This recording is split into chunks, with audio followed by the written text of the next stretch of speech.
हम आ चुके हैं अपनी रचना 5 पर। ऐसे त्रिभुज की रचना करना जिसका आधार एक आधार कोण तथा अन्य दो भुजाओं का योग दिया हो। तो हम देखेंगे जो हमें दिया है इसमें एक त्रिभुज ABC में आधार BC और एक आधार कोण माना कोण B तथा अन्य दो भुजाओं का योग AB प्लस AC यह हमें दिया है और हमें रचना करनी है त्रिभुज ABC की। तो हम यहाँ पर रचना के चरण देखेंगे और त्रिभुज की रचना करेंगे। तो हम यहाँ पर सबसे पहले रचना के चरण देखेंगे। तो यहाँ पर जो रचना का चरण पॉइंट 1 दिया हुआ है हमें नंबर 1 वो दिया है आधार BC खींचिए और बिंदु B पर दिए गए कोण के बराबर कोण XBC बनाइए। तो हम यहाँ पर सबसे पहले आधार खींचेंगे एक BC। तो यहाँ पर हम एक BC खींच लेते हैं, ये हो जाएगा हमारा BC।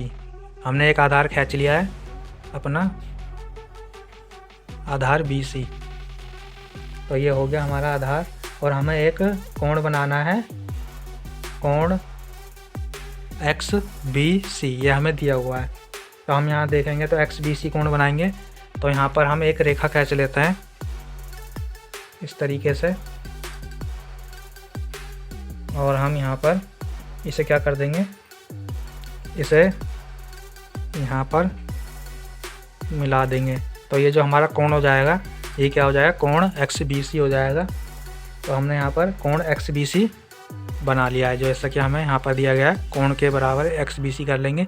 तो यहाँ पर देखें किरण BX से AB प्लस AC के बराबर रेखाखंड BD काटिए। तो यहाँ पर हम एक किरण BX से हमें खींचनी है एक किरण BD AB प्लस AC के बराबर रेखाखंड, यानी कि AB प्लस AC के बराबर रेखाखंड BD काटिए। तो यहाँ पर हमने ये अपना ग्राफ बनाया है जैसे ये बोला था BX से। तो यानी कि हम देखेंगे यहाँ पर BX किरण से देखेंगे तो AB प्लस AC के बराबर।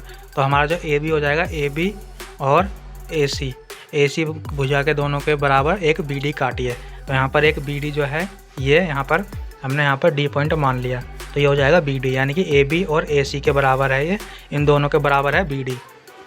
तो ये हमने यहाँ पर बना लिया इतना।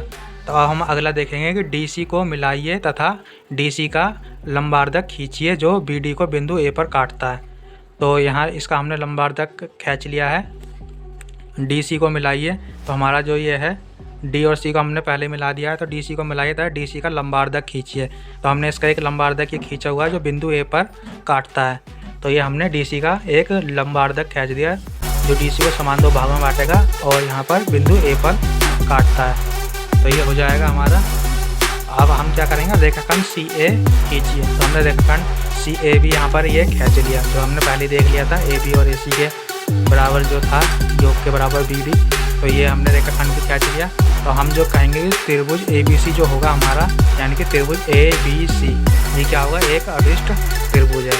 तो हम ये कहेंगे। अब हम उत्पत्ति में भी देख लेंगे।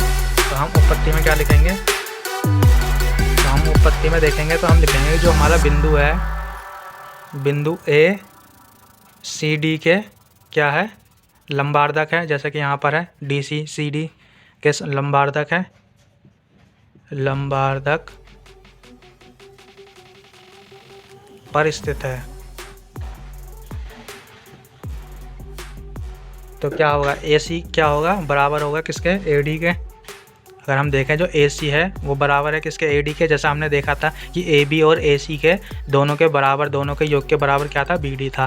तो यानी कि जो इसका आधा होगा ये इसका लंबार्धक की अगर हम देखें तो BD का जो लंबार्धक है वो AC है, यानी कि ये दोनों बराबर हैं। तो ये और ये भी बराबर होंगे। तो यहाँ पर लिख दिया AC बराबर क्या है, AD। तो हम क्या कहेंगे कि जो AB होगा AB प्लस में AC बराबर कितना है, BD। ये हमें बोला ही था यहाँ पर, यह हमें बोला था AB प्लस AC के बराबर रेखाखंड BD। तो ये हमें बोला ही था। तो आते हम ये कह देंगे कि जो त्रिभुज ABC है वो एक त्रिभुज है, अभीष्ट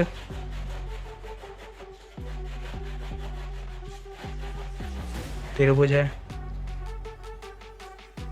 ये थी हमारी रचना 5। इस प्रकार से